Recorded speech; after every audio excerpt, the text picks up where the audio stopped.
The courtroom was silent except for the sound of 17-year-old John Darius hyperventilating as Judge Sullivan's words hung in the air.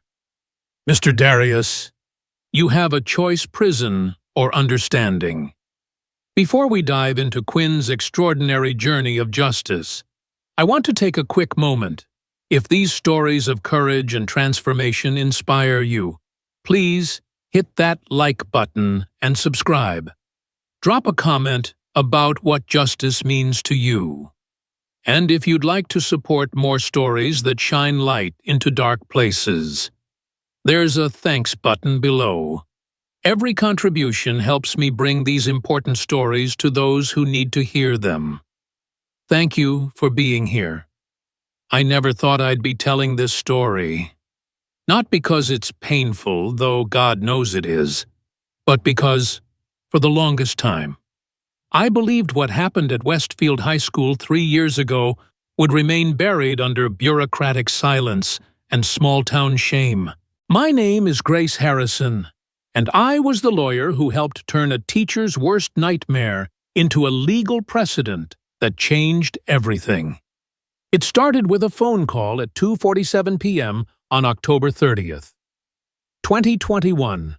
I remember the exact time because I was in the middle of reviewing a particularly mind-numbing contract when my assistant knocked and said, "There's a young teacher in the hospital. She says she needs a lawyer who isn't afraid of the system." Quinn Helga was 24 years old when I first met her, lying in a hospital bed with 3 broken ribs, a concussion, and more determination in her eyes than I'd seen in 20 years of practicing law. The first thing she said to me wasn't about her injuries or her pain. It was, "I have 47 audio recordings and body cam footage of everything."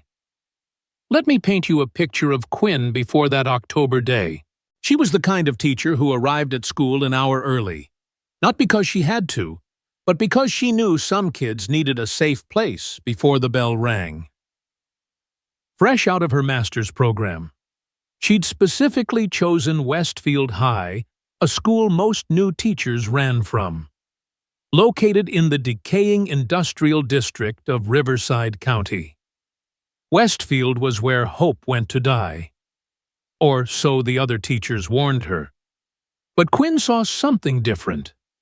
Maybe it was because she'd grown up with a father who'd spent 30 years as a district attorney, fighting for the underdog. Document everything. He'd told her since she was old enough to understand.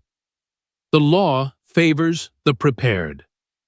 Or maybe it was because she understood what it felt like to be powerless. At 13, she'd been cornered in a middle school bathroom by 3 girls who'd decided her mixed heritage made her an easy target. The bruises had faded, but the memory of adult indifference hadn't. So when Quinn walked into Westfield High that August, she came prepared. Hidden in a vintage locket around her neck was a body camera so small you'd need to know it was there to spot it. Her phone, always in her pocket, ran a recording app that activated with a simple double tap. Some might call it paranoid. Quinn called it practical. The first time she encountered John Darius, she knew she'd need every bit of that preparation. John wasn't your typical bully. At 17, he stood 6'2" with the kind of athletic build that made college scouts take notice.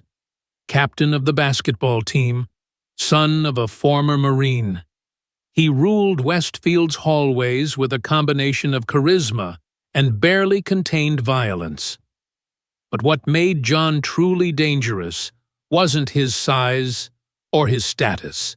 It was the intelligence behind those cold blue eyes, the way he could identify exactly where to apply pressure to make someone break. Their first interaction came during Quinn's 3rd week. She was teaching To Kill a Mockingbird, leading a discussion about justice and moral courage. When John raised his hand, "Miss Helga," he said, drawing out her name like it tasted bad. "Don't you think it's kinda hypocritical to teach about standing up for what's right When teachers here can't even stand up for themselves? The class went silent. 27 teenagers held their breath, waiting to see if the new teacher would take the bait.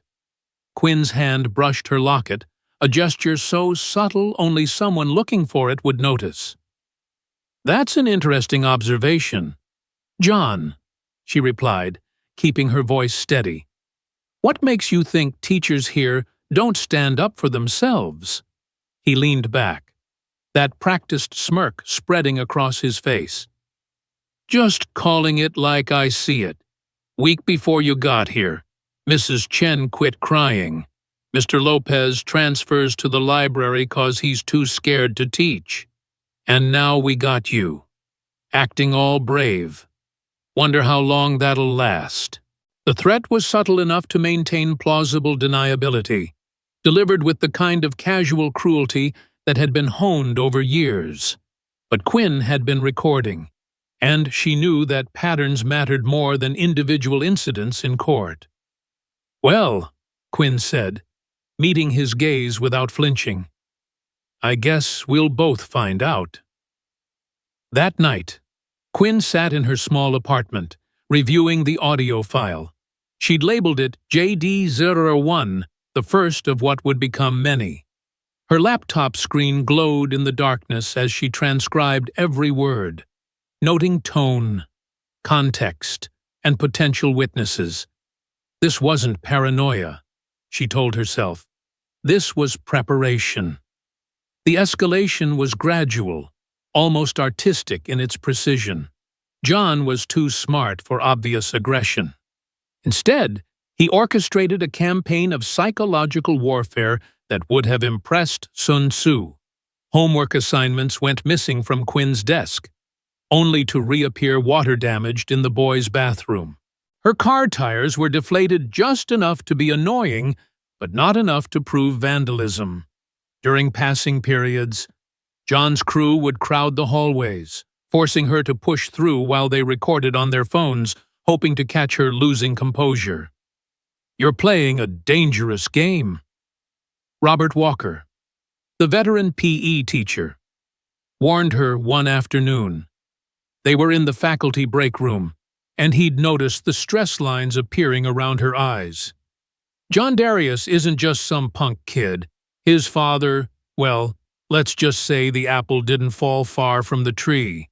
And Principal Peterson, he'd rather lose 10 teachers than one-star athlete. Quinn stirred her coffee, considering her words carefully. Even here, she assumed she was being watched. "I appreciate the concern, Robert, but I didn't become a teacher to run from difficult students." "There's difficult, and then there's dangerous," Robert said, lowering his voice. "That boy's got something broken inside him, something that enjoys causing pain. I've seen it before. Hell, I've been teaching for 25 years, and John Darius is the only student who's ever made me genuinely afraid." But Quinn wouldn't back down. Not when she saw how John's behavior poisoned the entire school ecosystem. Other students walked the halls with their heads down, hoping to avoid his attention. Teachers taught from behind their desks, creating physical barriers between themselves and potential conflict. The whole school operated on fear, and John fed on it like a parasite. What Quinn didn't know, what she couldn't have known, was that John's campaign against her had deeper roots than mere adolescent power games.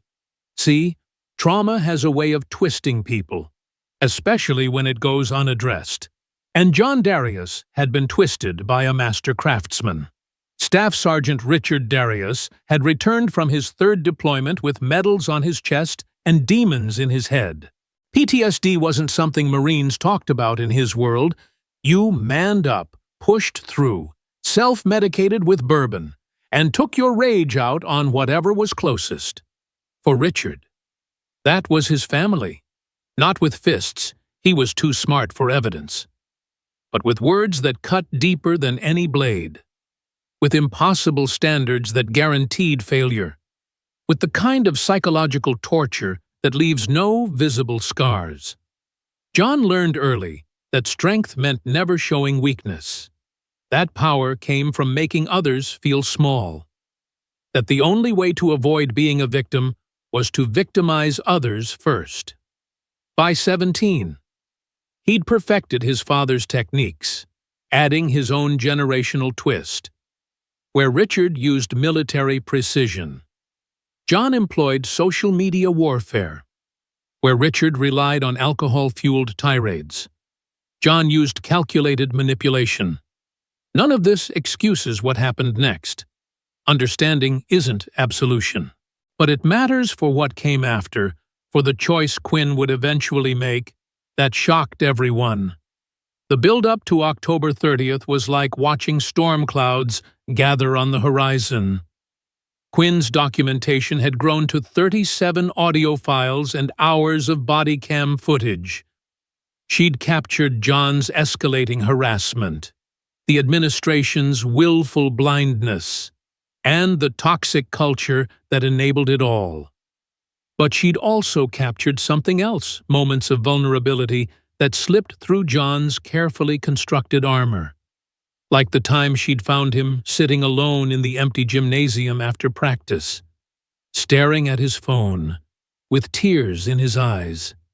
She'd started to approach, teacher instincts overriding self-preservation. When he'd looked up and snarled, "Take one more step, and I'll make sure you regret it." But for just a second, she'd seen the scared child beneath the monster, or the way he flinched just barely whenever Coach Williams raised his voice during practice. It was the same flinch she'd seen in abuse victims, that involuntary response to anticipated violence. Quinn had worked with troubled kids during her psychology internship. She recognized the signs, but recognition and sympathy didn't make her any less of a target, if anything. John seemed to sense her understanding and hate her more for it. In his world, empathy was weakness, and weakness had to be punished. The week before Halloween, the tension reached a breaking point. John's harassment had evolved from subtle to brazen. He'd discovered that Quinn parked in the same spot every day, the creature of habit that she was, and began leaving gifts on her windshield. Dead roses, printouts of teacher rating websites with cruel comments. Once, a photo of her walking to her car, taken from behind, with "Watching You" scrawled across it in red marker. Principal David Peterson's response was predictably inadequate. "Boys will be boys, Miss Helga," he said during their fourth meeting about John's behavior. "Besides, without concrete proof." Quinn had to bite her tongue to keep from screaming. She had proof. She had recordings, photos, documentation that would make any competent administrator take action. But she'd learned something important during those frustrating meetings. Peterson wasn't incompetent. He was complicit. The success of the basketball team brought prestige and funding to a school that desperately needed both. What was one teacher's comfort compared to that? So Quinn made a decision that would prove either brilliant or catastrophic. She stopped reporting John's behavior to the administration. Instead, she focused on documentation, building a case that would eventually bypass the school entirely. She consulted legal websites, studied precedents, learned about her state's recording laws. Maryland was a one-party consent state. She could legally record any conversation she was part of without informing the other party. "You're playing with fire," her father warned during their weekly phone call. "I taught you to document everything." "Yes, but I also taught you to know when to walk away." "Would you have walked away?" Quinn asked. The silence on the other end was answer enough. The apple, it seemed, hadn't fallen far from her tree either. October 30th dawned gray and oppressive, the kind of autumn day that makes you want to stay in bed. Quinn almost did. She'd barely slept, kept awake by a premonition she couldn't shake. Something was building, some terrible culmination approaching like a freight train in the dark. She did her morning routine anyway, checked her recording app, adjusted her body cam, reviewed her lesson plans. Today they'd be discussing Chapter 15 of To Kill a Mockingbird, the scene where Tom Robinson is shot trying to escape. The irony wasn't lost on her. Sometimes the system fails so completely that desperate people do desperate things. The morning passed without incident, which somehow made things worse. John was in her second period class, sitting in his usual spot at the back. But he was quiet. Too quiet. His crew kept shooting glances between him and Quinn, like they were waiting for some signal. The very air seemed to vibrate with anticipation. It was during the passing period between second and third period that Isabella Peterson approached Quinn's desk. The principal's daughter was a study in contradictions, brilliant enough to take AP classes, anxious enough to need medication just to get through the day. She clutched her ever-present fidget spinner like a talisman. "Miss Helga," she whispered, glancing at the door where John's crew lingered, "you shouldn't take the main stairs today." Quinn's hand instinctively moved to her locket. "Why, Isabella, just, please, take the back stairs. Or the elevator, just not the main stairs between second and third floor." Isabella's hands shook as she spun the fidget device faster. "I heard them talking, planning something. And there's a blind spot. The security camera doesn't cover that landing." Before Quinn could respond, Isabella fled, nearly running into Kevin O'Brien in the doorway. Kevin, John's personal documentarian, the kid who filmed everything on his GoPro for social media clout. He grinned at Quinn, that shark smile that meant nothing good. "Better hurry, Miss H," he said. "Don't want to be late for your next class." Quinn sat at her desk for a long moment after he left, weighing her options. The smart move was to take Isabella's advice. Avoid the confrontation. Live to teach another day. But she thought about all the other teachers who'd run, all the students living in fear, all the times the system had failed because good people chose safety over justice. She thought about her father's words, "The law favors the prepared." She thought about Tom Robinson, running from a justice system that had already decided his fate. She stood up, gathered her materials for third period, and double-checked that her body cam was recording. Then she headed for the main stairwell. The thing about moments that change your life is that they often feel inevitable in retrospect. Every choice, every small act of courage or cowardice, leads to that singular point where everything shifts. For Quinn Helga, that point was the landing between the second and third floor of Westfield High School's main stairwell at exactly 10:47 a.m. on October 30th, 2021. She was halfway up the stairs when she saw them. John stood at the landing with three of his crew, Kevin, with his ever-present GoPro. Two other boys whose names she knew but would later struggle to remember through the haze of pain. They'd positioned themselves perfectly, blocking the path but maintaining enough space for plausible deniability. "Miss Helga," John said, his voice carrying that false politeness that made her skin crawl. "Fancy meeting you here." Quinn's pulse quickened, but she kept climbing. "I need to get to class, John. So do you." "Always so responsible," he mocked, not moving. "Always following the rules. But here's the thing about rules. They only protect you if someone's willing to enforce them." She was 3 steps below the landing now, close enough to see the calculation in his eyes. Every instinct screamed at her to turn back, but she thought of Isabella's warning, of the camera blind spot, of the inevitability of this moment.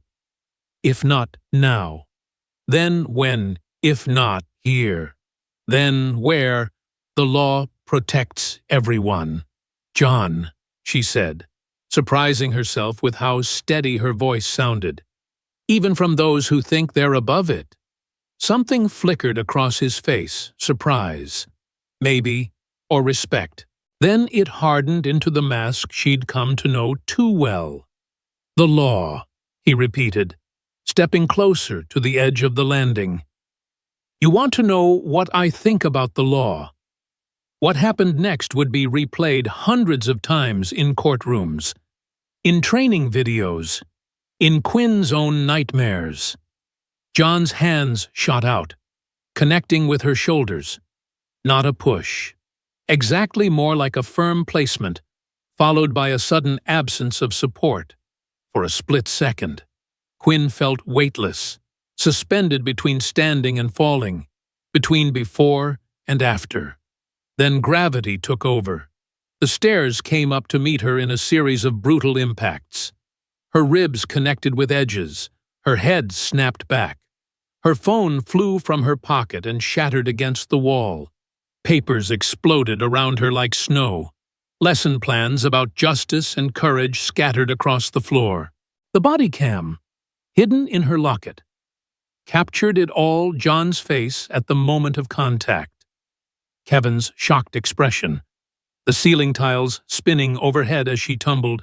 She landed at the bottom in a heap of broken bones and spilled blood, her body screaming in ways she didn't know were possible. Through the haze of pain, she heard Kevin's voice. Holy shit, bro, did you see that she just fell?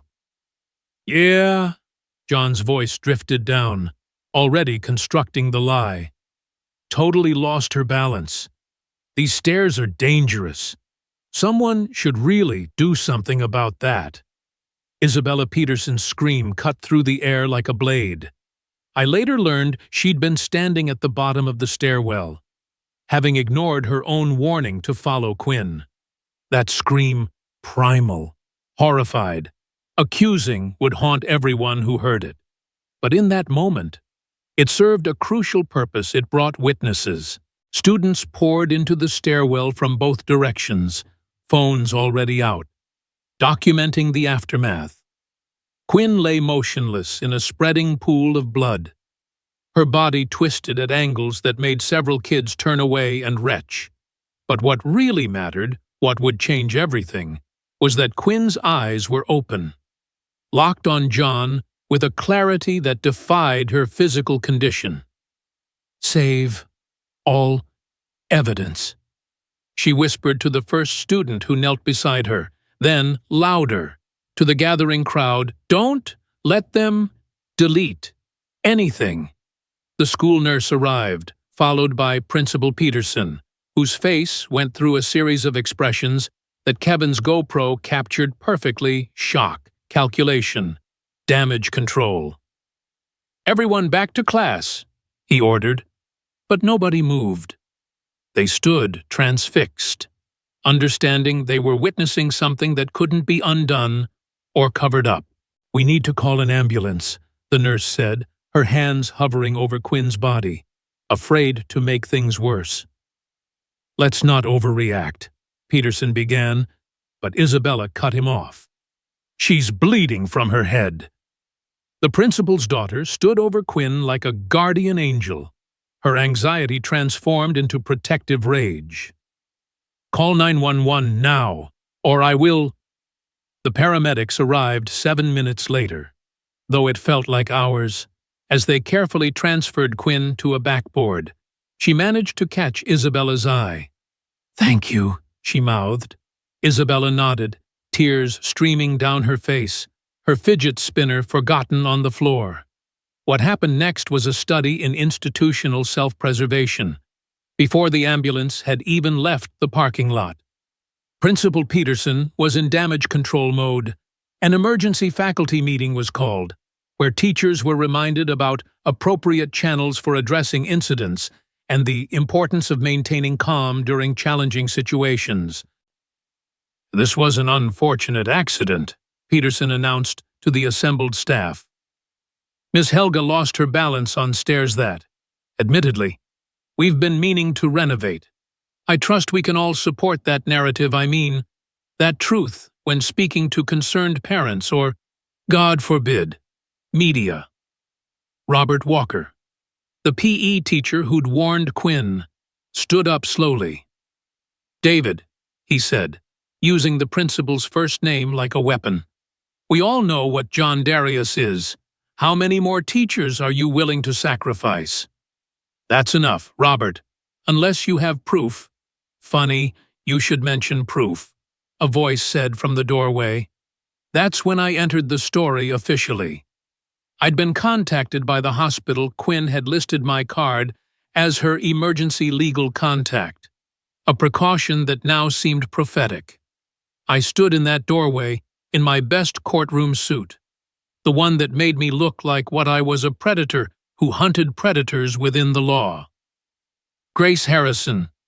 I introduced myself, Miss Helga's attorney, and before anyone says anything else, I should inform you that my client has been documenting every interaction with Mr. Darius and this administration for the past 2 months.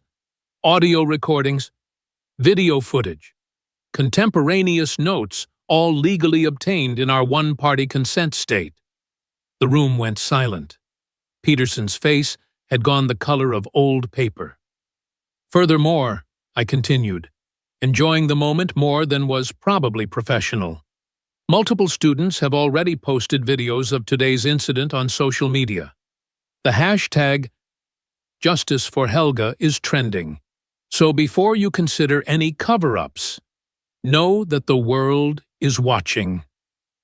At the hospital, Quinn was conscious but barely.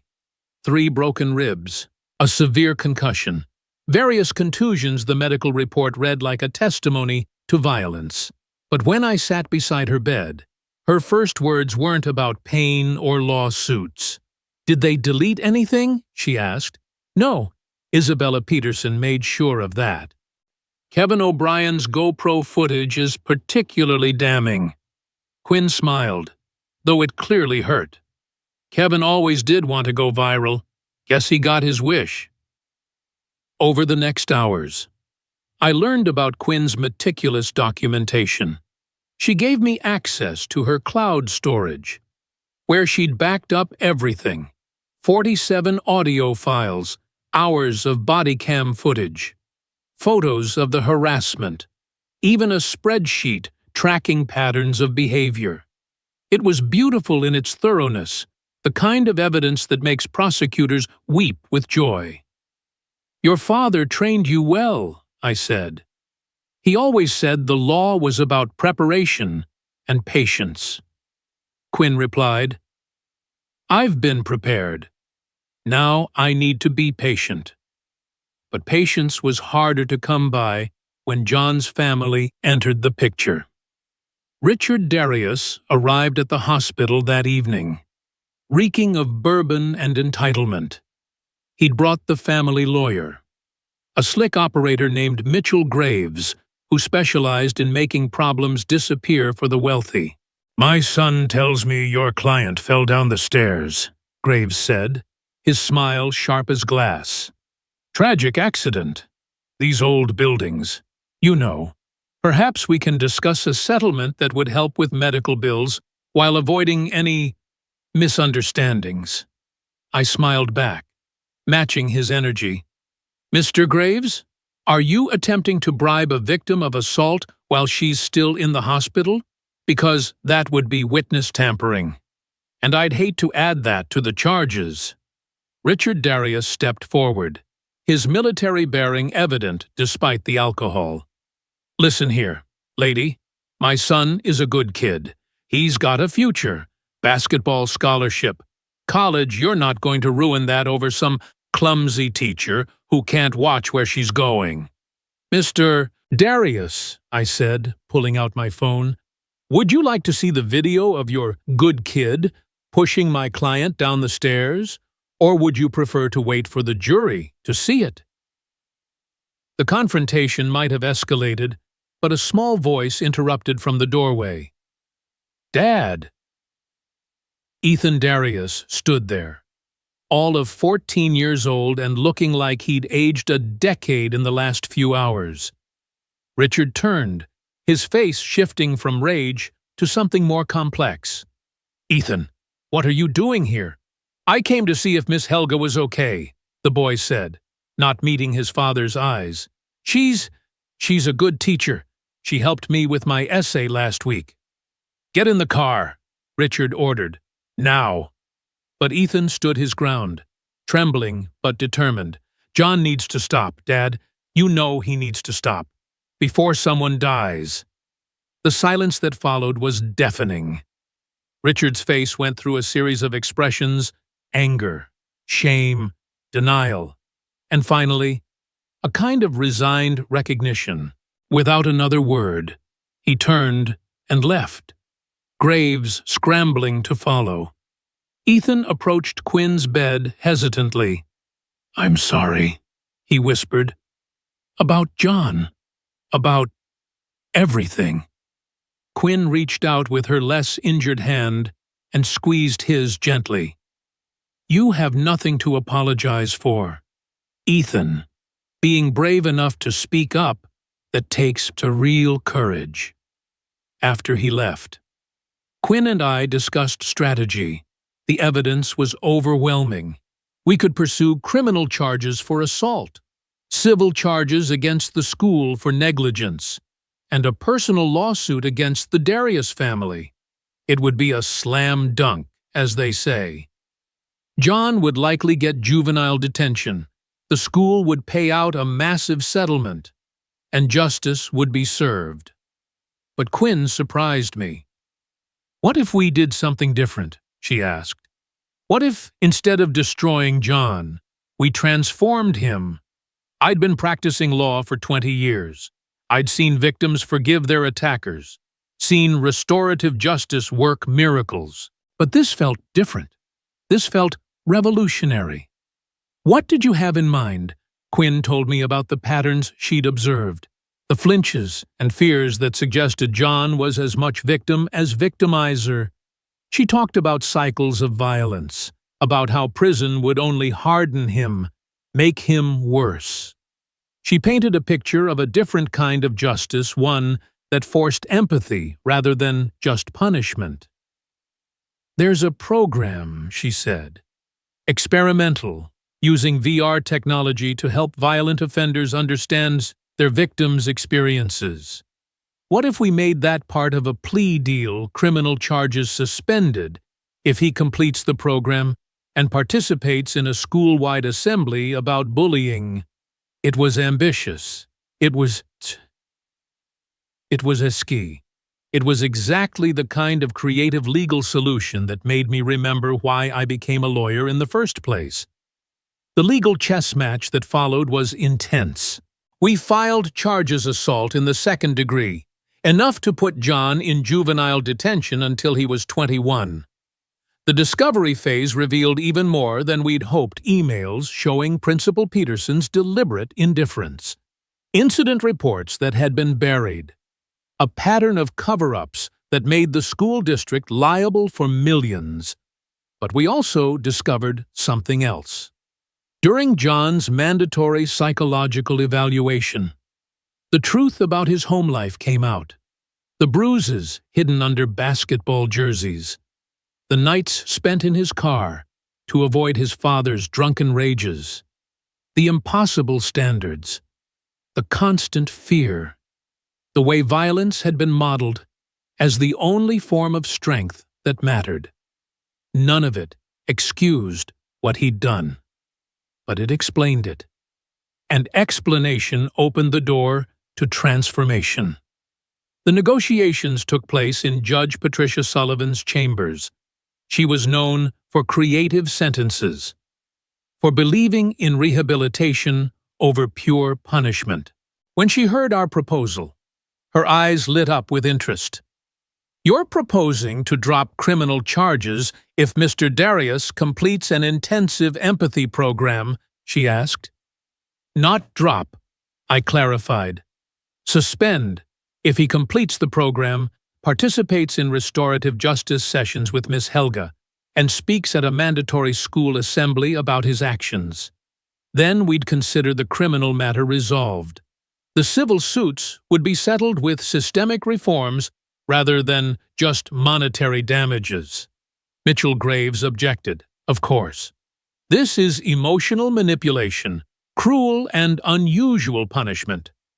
Mr. Graves, Judge Sullivan said dryly, your client is facing potential trial as an adult, given that he turns 18 in 2 months.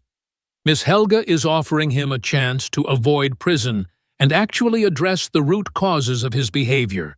I'd call that mercy. The moment of decision came when Richard Darius stood up. He'd been sober for this meeting, and without the alcohol, he looked smaller, more fragile. We'll take the deal, he said quietly. Dad, John started, but Richard cut him off.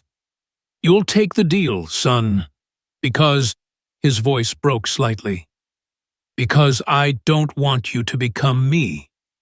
The assembly was scheduled for February 15th, 2022.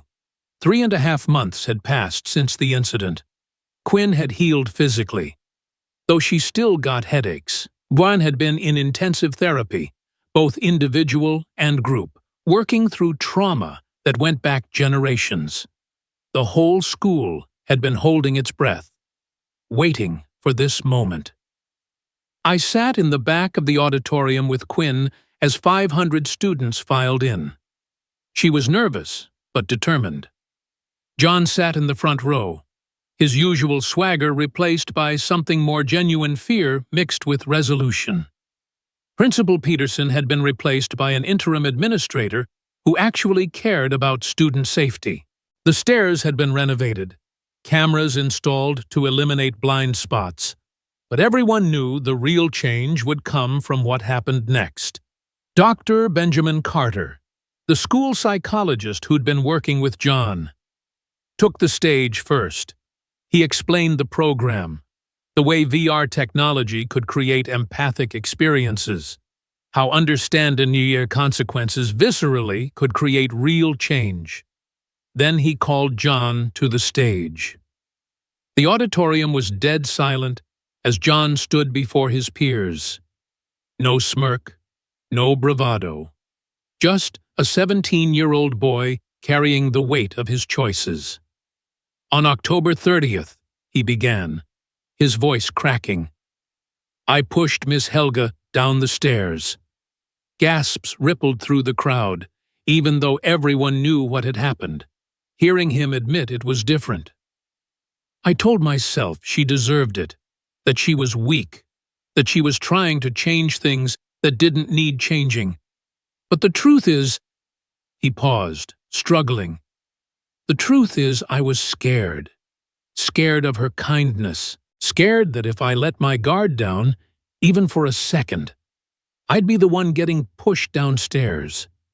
He talked about his father, about learning that strength meant never showing weakness, about the cycle of violence that had shaped him.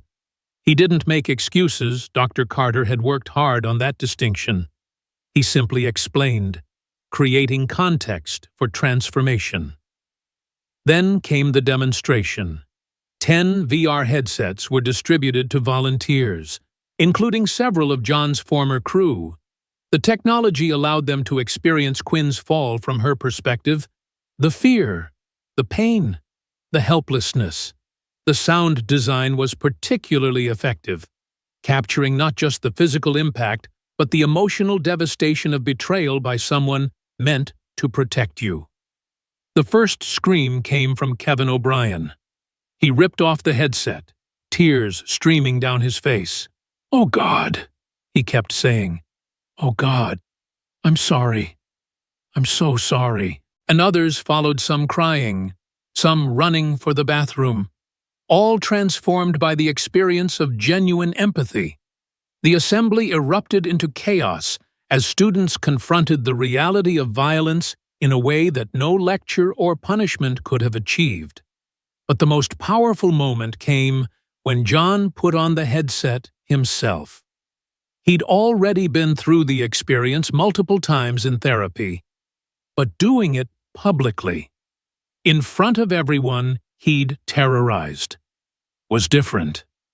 When he finally removed the device, he was sobbing ugly, genuine sobs that seemed to come from the deepest part of him.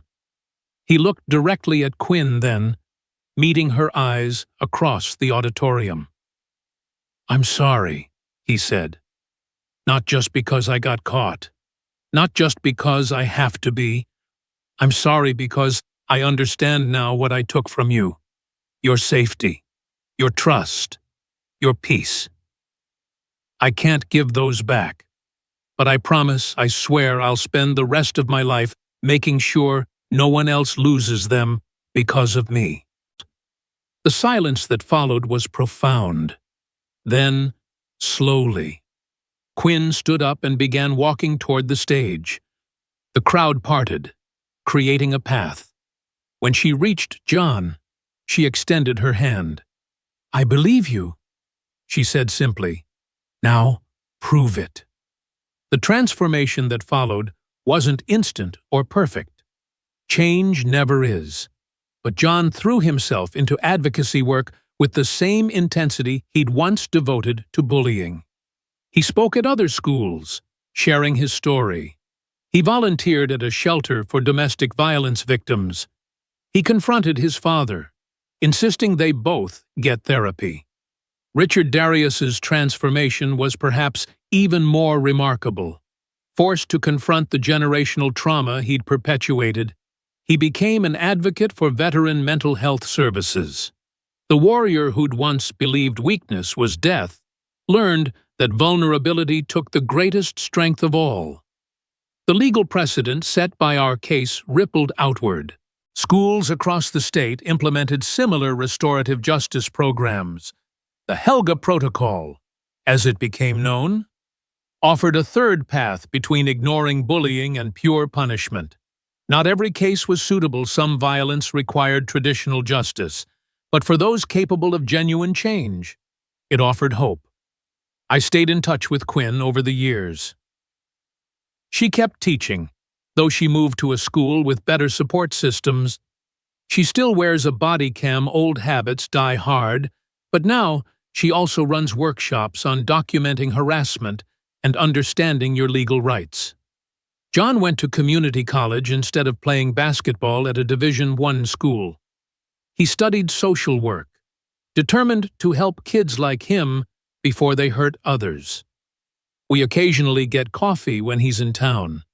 It's surreal, sitting across from someone who once embodied everything wrong with our schools, watching him dedicate his life to fixing those very problems. The last time I saw them together was at a conference on restorative justice in education. Quinn was presenting on trauma-informed teaching. John was on a panel of reformed offenders. During the break, I watched them talk not as victim and attacker, but as two people who'd been through hell and chosen to build something better from the ashes. "You know what the wildest part is," Quinn told me that day. "If I could go back, knowing everything that would happen, the pain, the fear, the long recovery, I'd still take those stairs. Because sometimes the only way to break a cycle is to stand in its path and refuse to move." She was right. Of course, the law favors the prepared, but courage favors the persistent. And sometimes, just sometimes, the best revenge isn't destruction, it's transformation. It's taking someone who pushed you down and teaching them how to help others stand up. That's the story of how a young teacher's worst day became a catalyst for change. How documentation and determination trumped power and privilege. How a broken boy learned empathy the hard way and chose to spend his life teaching it the right way. The stairs at Westfield High are safe now. The cameras work. The blind spots are gone. And students walk them without fear. But more importantly, the culture has changed. Bullying still happens. We're not naive. but it's no longer accepted as inevitable. Students know their rights, teachers feel protected, and everyone understands that actions have consequences, not just legal ones, but human ones. That's Quinn Helga's true revenge. She didn't just survive John Darius. She transformed him, and in doing so, she transformed us all. If you're reading this and seeing yourself in any part of this story, whether as someone who's been pushed downstairs literally or figuratively, someone who's done the pushing, or someone who's stood by watching, know this change is possible. Document everything. Know your rights. But also know that true justice isn't always about punishment. Sometimes it's about breaking cycles that have lasted generations. Quinn still teaches, John still advocates, and somewhere, right now, a scared kid is learning that strength doesn't mean hurting others, it means having the courage to heal. The stairs we climb aren't always physical, but with preparation, persistence, and a willingness to see the humanity in everyone, even those who seem monstrous, we can transform our falls into flights. That's not just justice, that's redemption. And that's a revenge worth screaming about.